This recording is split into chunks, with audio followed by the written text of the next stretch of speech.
మా చిన్నప్పుడు first time మాకు ఒక పావల ఇప్పుడు దాకా ఒక గుణపాఠం నేర్పింది. ఒక పావల ఊర్లో మేము చిన్నప్పుడు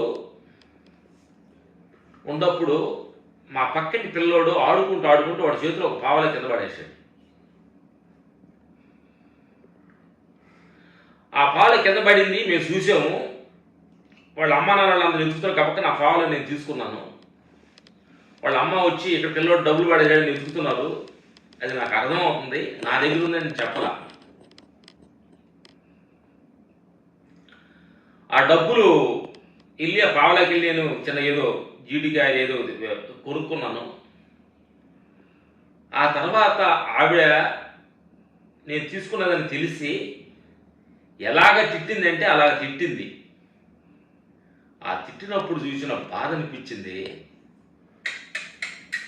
ఓహో, మనగాని దాన్ని మన కానీ తీసుకుంటే మనకు ఆ తిట్టులేనా అనే సత్యాన్ని చిన్నప్పుడే మాకు బాగా ముద్రయింది. నా మిత్రులారా, మన కాని దాన్ని దేన్ని ఆశించినా అది మనకి దుఃఖమే తప్ప మనకు ఆనందాన్ని ఇవ్వదు.